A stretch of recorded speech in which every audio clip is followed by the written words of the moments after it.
Bismillahirrahmanirrahim. Assalamu alaikum. Today we will discuss a new topic which is back of thigh or the posterior compartment of thigh. Posterior compartment of thigh has muscles which are biceps femoris, semitendinosus and semimembranosus. They are also called as hamstring muscles. They cross the hip joint and the knee joint. They perform extension at the hip joint and flexion at the knee joint. The branches of the profunda femoris artery will supply these muscles, and the nerve supply is sciatic nerve. Sciatic nerve is the nerve of the posterior compartment of thigh. See here in this diagram, they have shown the muscles. This is semitendinosus muscle. The semitendinosus muscle and the semimembranosus muscle, they are present on the medial side of the posterior compartment of thigh. The biceps femoris muscle is present on the lateral side of the posterior compartment of thigh.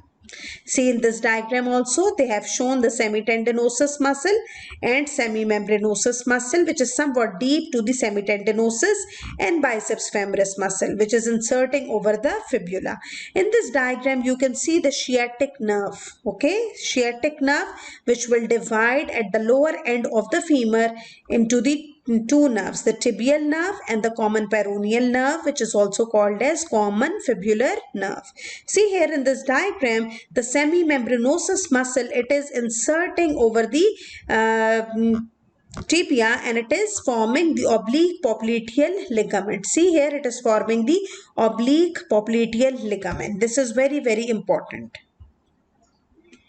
In this diagram also they have cut the semitendinosus and the semimembranosus muscles and biceps femoris muscle to show you the sciatic nerve and its division into the tibial nerve and the common peroneal or the common fibular nerve. Now we will discuss each muscle one by one. First of all, semitendinosus. See here, semitendinosus is originating from the ischial tuberosity. It is forming one aponeurosis along with the tendon of the biceps femoris muscle. It has a short fusiform belly and a long rounded tendon. Semitendinosus is named because of this tendon, which is a long rounded tendon, okay, through which it is inserted over the upper part of the medial surface of the tibia. The nerve supply is sciatic nerve. Semitendinosus is a third muscle which is inserting over the upper part of the medial surface of the tibia. As we have discussed in the anterior compartment that the sartorius muscle is inserting on the upper part of the medial surface of tibia, and the gracilis muscle from the medial compartment of the thigh was also inserting on the upper part of the medial surface of the tibia, and this is the third muscle. So one muscle from the anterior compartment, that is sartorius, one muscle from the medial compartment, that is gracilis, and one muscle from the posterior compartment, that is semitendinosus. They are inserting on a same location, which is upper part of medial surface of tibia. They are inserting in such a manner that it looks like the feet of a goose or a duck, which is a bird, okay. That's why it is named as pes anserinus. Pes means feet and anserinus is a goose or a duck like, okay. So this you have to remember this word pes anserinus because it can be asked in your exam that what are the three muscles which are forming pes anserinus. So remember, sartorius from anterior compartment, gracilis from the medial compartment, and semitendinosus from the posterior compartment of thigh. They form pes anserinus. Now second muscle, semimembranosus. It is originating again from the ischial tuberosity and it is inserting over the medial condyle of the tibia. Medial condyle of the tibia. The nerve supply is tibial part of the sciatic nerve. As I have told you, the sciatic nerve will divide into tibial nerve and the common peroneal nerve. The tibial nerve is the main nerve of the posterior compartment of the thigh. This semimembranosus is doing flexion and medial rotation of the leg at the knee joint. Because it is crossing the knee joint, that's why it is acting over the knee joint. As I have told earlier, the semimembranosus insertion sends a fibrous expansion upwards and laterally, and which reinforce the capsule on the back of the knee joint, and this expansion will be called as oblique popliteal ligament. In exam, they can ask you that what is the muscle which is forming oblique popliteal ligament. So it is the semimembranosus muscle which is forming oblique popliteal ligament. Now the biceps femoris muscle. Biceps femoris muscle has two heads. One is long head and one is short head. Long head is called as hamstring portion or hamstring head, and the short head is called as the gluteal portion or the gluteal head. The long head originates from the ischial tuberosity. The short head will originate from the linea aspera of the femur, lateral supracondylar ridge of the shaft of the femur. They insert over the head of the fibula. Remember this thing, the biceps femoris muscle is present on the lateral side of the posterior compartment of thigh, so it will insert over the fibula, not on the tibia. The long head has a nerve supply, which is the tibial nerve, which is a branch of the sciatic nerve, and the short head will be having the nerve supply, which is common peroneal nerve, which is the branch of the sciatic nerve.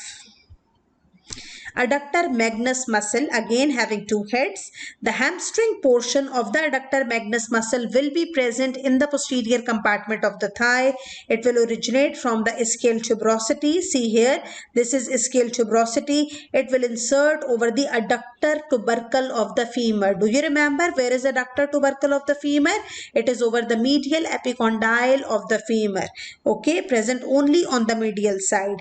Nerve supply will be tibial nerve, which is a branch of the sciatic nerve. Action is to extend the thigh at the hip joint. This is a chart in which they have written the muscle, origin, insertion, nerve supply, nerve root value and action. See here, all muscles, they are supplied by the tibial branch of the sciatic nerve except one muscle only in the posterior compartment of thigh, which is the short head of the biceps femoris muscle. Biceps femoris muscle has a dual nerve supply, that is, it is supplied by two nerves, long head by the tibial nerve and the short head by the common peroneal nerve. Otherwise, all muscles, they are supplied by the tibial nerve branch of the sciatic nerve. The blood supply of the posterior compartment of thigh, the four perforating branches of the profunda femoris artery. Profunda femoris artery is the branch of the femoral artery.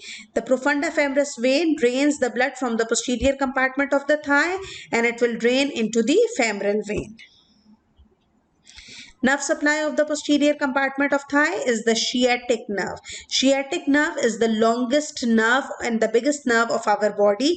It is the branch of the sacral plexus. The root value is L4, L5, S1, S2 and S3. In the lower third of the thigh, it will divide into two nerves. One is tibial nerve and one is common peroneal nerve. Tibial nerve will go in the medial side of the leg and the common peroneal nerve will go in the lateral side of the leg. Remember this thing. It will divide into two nerves, tibial and common peroneal nerve. The sciatic nerve will give muscular branches to the long head of the biceps, semitendinosus, semimembranosus and the hamstring part of the adductor magnus. As I have told you earlier, the tibial nerve supplies most of the posterior compartment of the thigh. The common peroneal nerve will innervate only the short head of the biceps femoris in the posterior compartment of the thigh. Sciatica is a clinical application which you have to learn. It is a symptom of a problem within the sciatic nerve.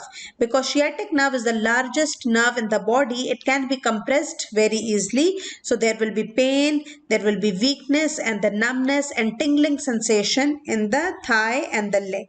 So it is a very painful condition. I hope you understand the posterior compartment of the thigh.